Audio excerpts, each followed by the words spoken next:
investments, cash equivalents, short-term, highly liquid investments that are readily convertible to known amount of cash, that are readily convertible to known amount of cash, that are readily convertible to known amount of cash. So listen to the language very well. Short-term what?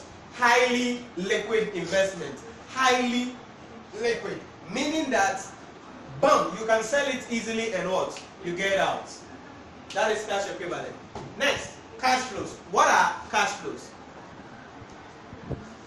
I've already defined cash flows. They are the inflows and outflows of cash and cash equivalents. Cash flows are the inflows and outflows of cash and cash equivalents. Now, in the preparation of cash flow statements, we categorize the various segments of we categorize the cash flow statement into 3 segments based on the activities or the activities that we believe companies undertake.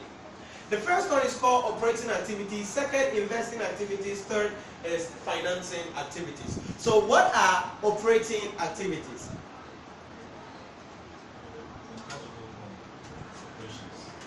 Cash inflow and outflow from operations. So like receipt from customers, payment of receivables, payment of payables.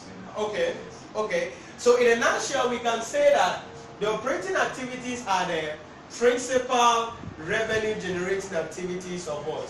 The company. Are you getting it? The core activities. So if it is a bank, it's a principal revenue. Then when you define the inflows, you state revenue. Yeah. We're only talking of the inflows. The inflows that is coming in. So principal generating revenue activities of the company and their expenditure.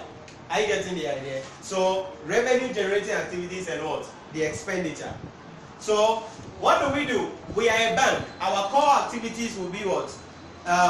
Undertaking financial activities, hence giving of loans, charging of interest. So our core activity will be what?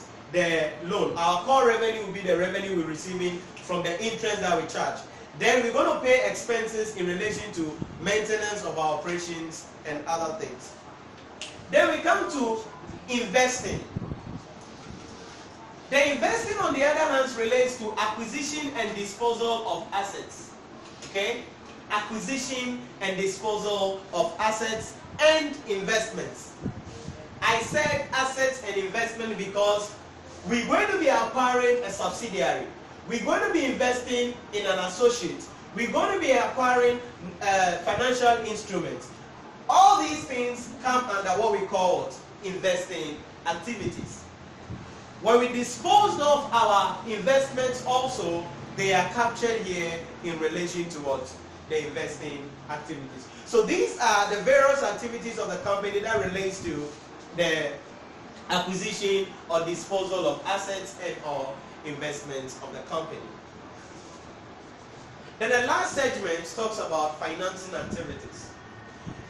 These are the activities that result in a change in the size and composition of the capital structure of the company.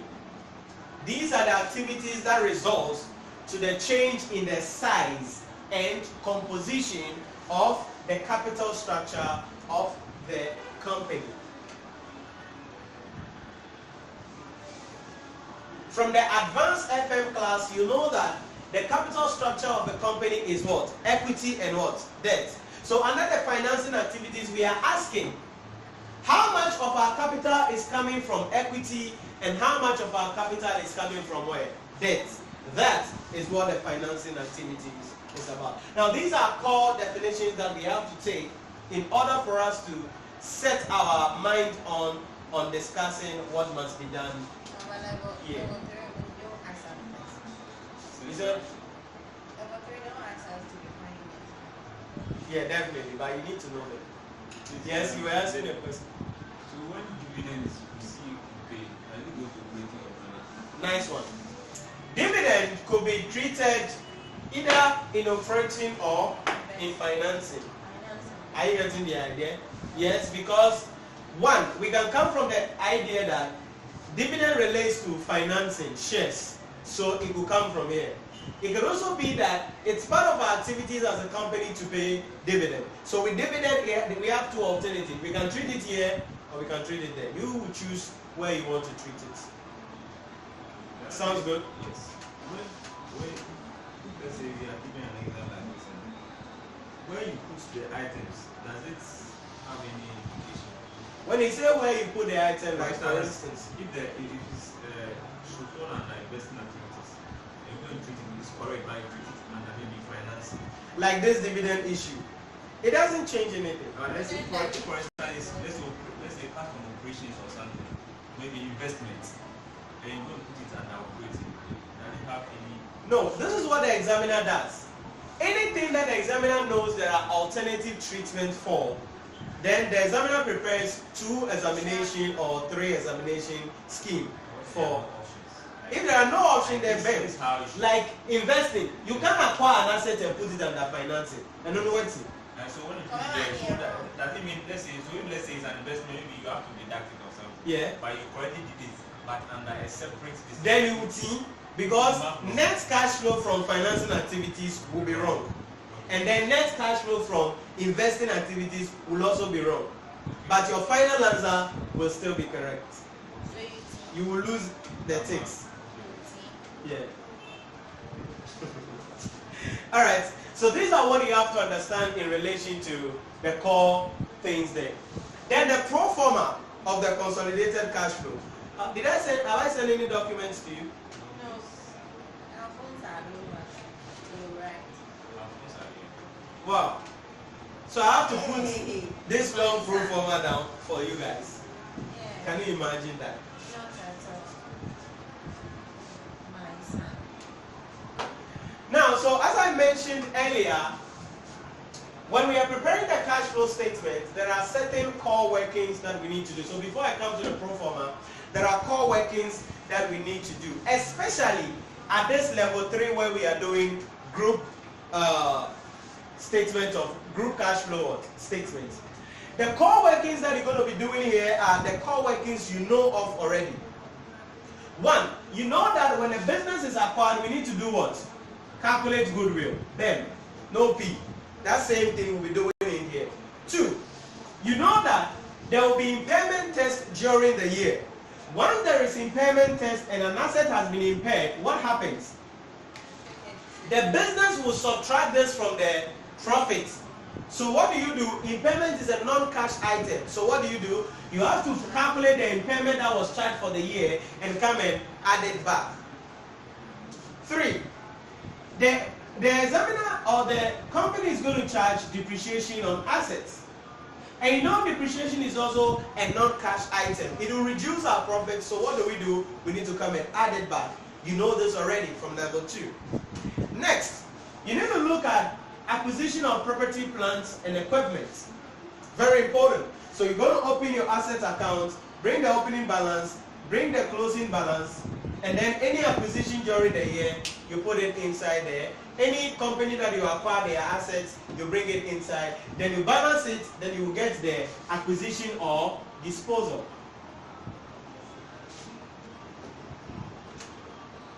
Now, the difference between this particular one, in level 3, and what you learned in level 2 is that when you are preparing the property, plant, and equipment account, you're going to include the property, plant, and equipment of the subsidiary you just acquired during the year. So you'll be adding them. So if during the year we acquired a subsidiary, their property, plant, and equipment will be added. Then when we balance it off, if the balance is still on the debit side, then that will be further acquisition of what? Property, plant, and equipment. If the balance is on the credit side, then that will be what?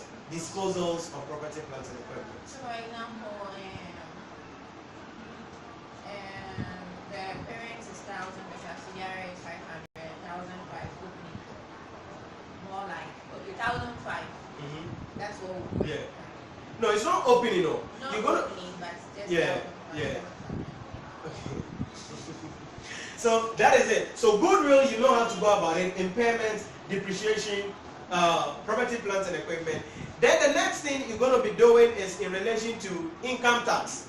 And you know how to perform income tax. The same issue, you're going to be doing it here. We'll come there. Then sometimes you need to... The income tax, do we take both into consideration? No, you see the income tax, this time around, look at it. The examiner is going to give you consolidated statement of comprehensive income, consolidated statement of financial position. Are you getting it? So this is your starting point. So the tax for the year end is there, the tax for the beginning is there, then you know the tax charge for the year, you balance it out, then you know the tax paid for the year. Then the next thing is about, sometimes what happens is that we need to calculate dividend. I hope you remember how dividend is calculated. Maybe. Now, I'm actually supposed to have taken pieces of questions and treat how some of these workings are done separately, but I'm not going to do that. So what I'm going to do is, we'll pick the question, then all of these workings will be worked out. One, are you getting the idea? Then Ben, you catch the picture in relation to how these workings will be done for time constraints. So these are the core workings that we need to do as part of our calculation. Then the final thing will be movement in working capital. Very, very important. You know, under the operating activities, we will bring net cash flow before operating or before movement in what? Working capital. So with the movement in working capital, what happens? This is how it goes. What are the working capital? Possibly inventory, receivables, payables. Then we're going to bring the opening balance, okay? Then during the year, if we acquired any business, their inventory will be added, their receivables will be added, their payables will be what? Added. Are you getting the picture? Then we will look at the closing balance. The difference will tell us whether they have increased or they have what? Reduced. Does it sound good? We have the opening balance, right?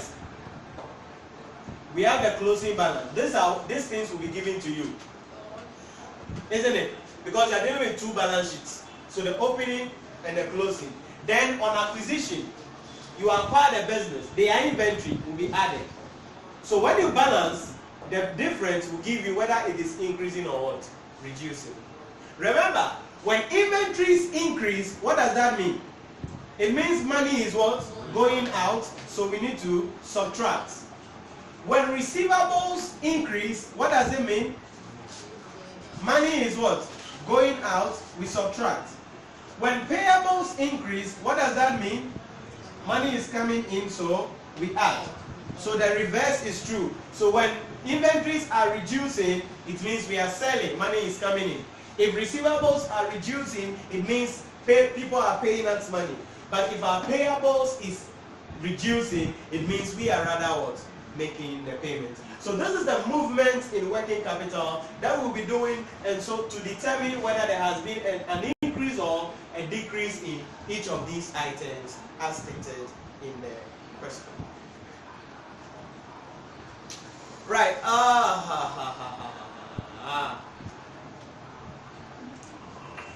So let me put a skeletal pro forma down for you. Now we're going to always be starting from the profit before tax, right? So let's look at the pro forma quickly. Now, some books suggest, I know you use other books, some books suggest that when you're preparing the cash flow statement, put the pro forma down. Put the pro forma down means write everything down, write everything that has to come, then leave the space and come and do workings and come and slash your answers on the face. But I don't go with that one. I do my workings first and then you go with that. So when you are using other books and that statement is made, you have to be aware of it. Because at the end of the day, when I do workings and come, you put your pro forma down and go, at the end of the day, the value is the same. but the workings you. Every now and you might. So what if there is grant? Let's see grant. When you go home and you don't bring grant, with that grant is where do you take it? That's why I say you leave space, so that if there is anything you can put it there. I get the idea. But it's work. It's work. So you can decide not to go with that approach. But I know you use other books. That is why I made that statement.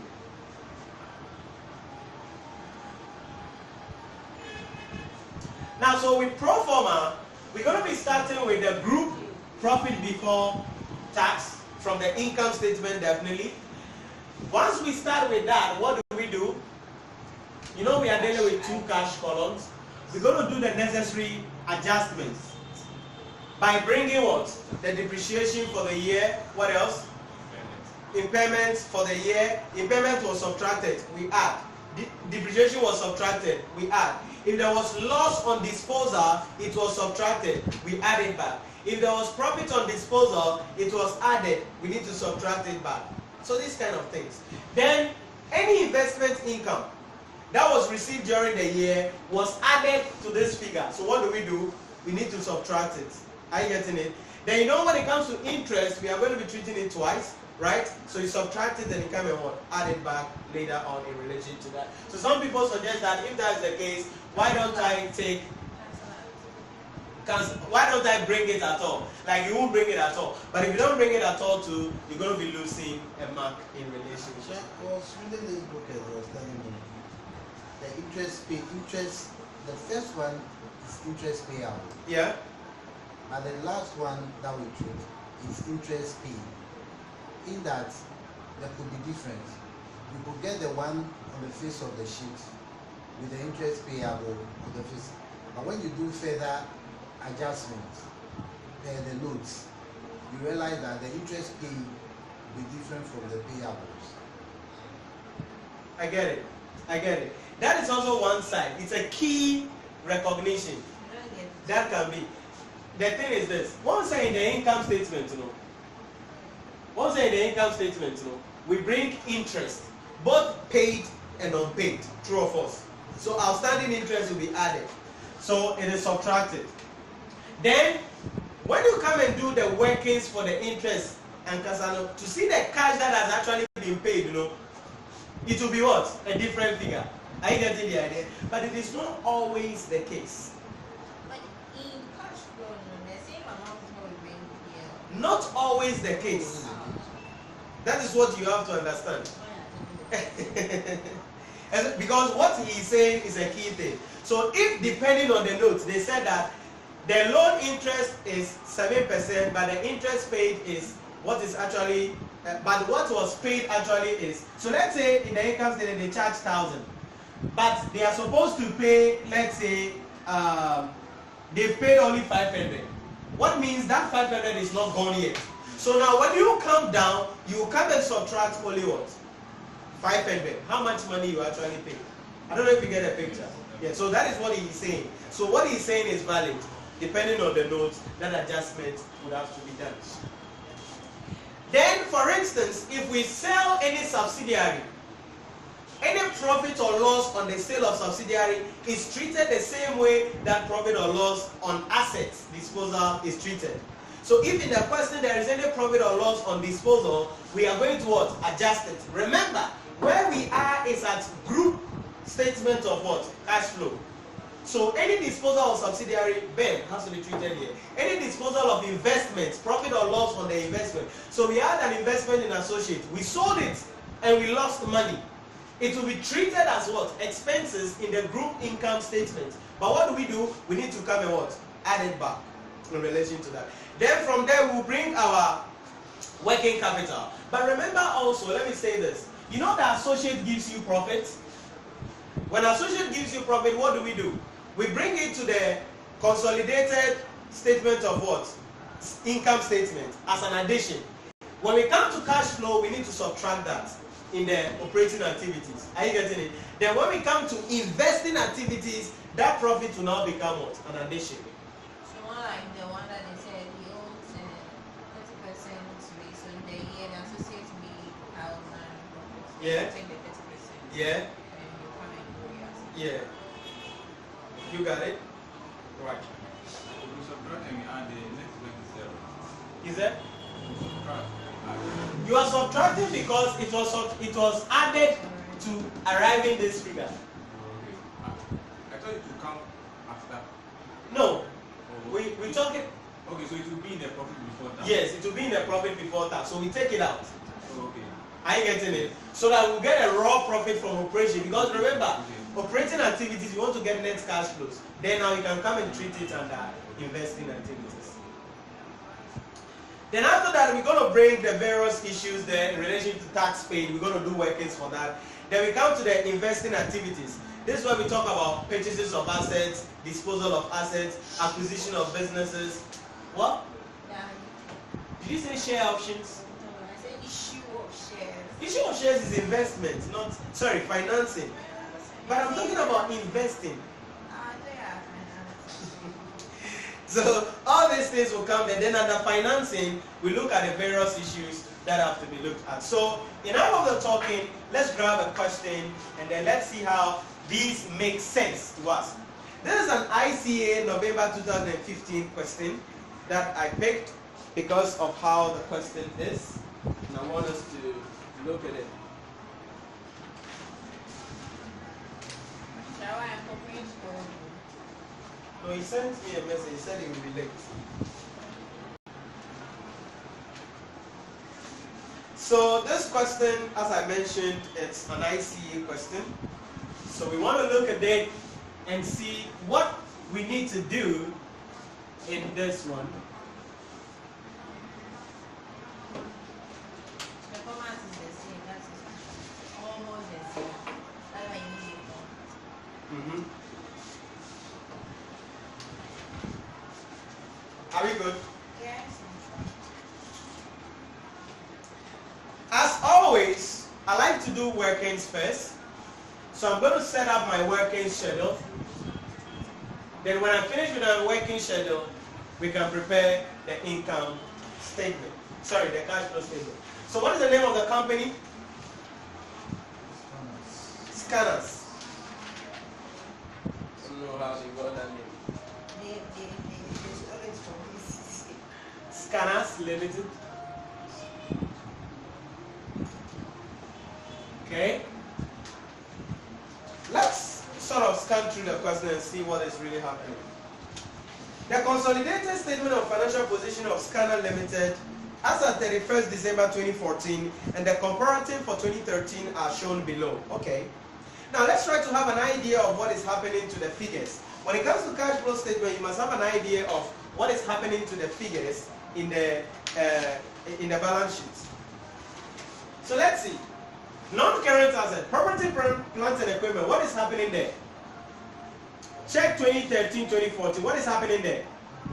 Increasing. Now, don't just jump up and say the increase is about acquisition. But the increase here could come as a result of three components. One, it could come as a result of the company buying the assets. Two, it could come as a result of buying another company that is from the subsidiary. And then three, it could come as a result of the fact that we didn't buy the assets, but rather we leased the assets. So this increase could come from three sources. No revaluation. Right? Yes, another thing also. Revaluation. So these can be the reason for the increase. Next, goodwill. What is happening to goodwill? Now, once goodwill is increasing, it's a good news, which means there is an acquisition somewhere. So we will look at that later on. Investment in associates, what is happening? Also increasing. But you don't have to be excited when investment in associates increase, because it does not mean we made another investment. It could just mean that we received a profit on the associate. You know, profit on the associate is added, and then we get what? The value, using the equity method. Inventories, what is happening? This reduction, as I mentioned also, will come because you are making sales, or because of your subsidiary, or because of forex losses and those stuff. Accounts receivables, what is happening? Increasing. Meaning, our debtors are not making payments, or our subsidiary is having high data balance that we are bringing on board, so we add. or other things. Held for trading investment, what is happening?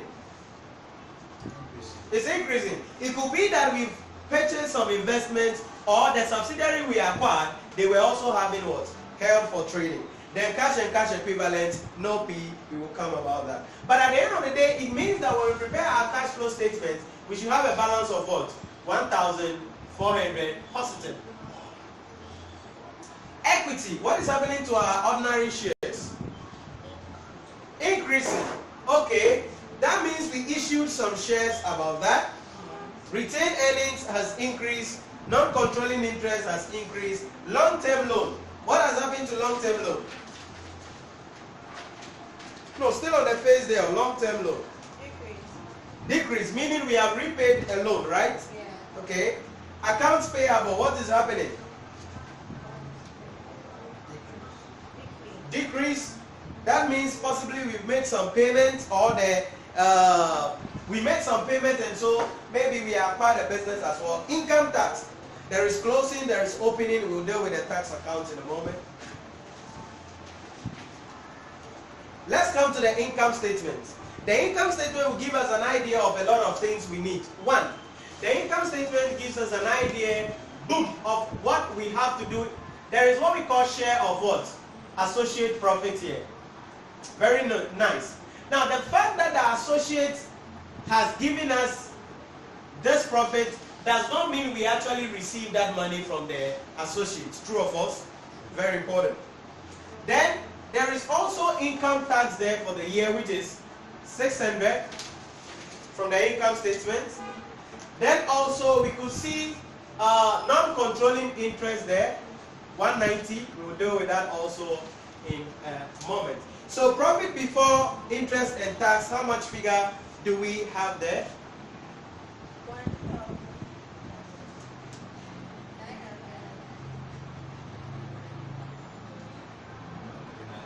Okay, give me a moment.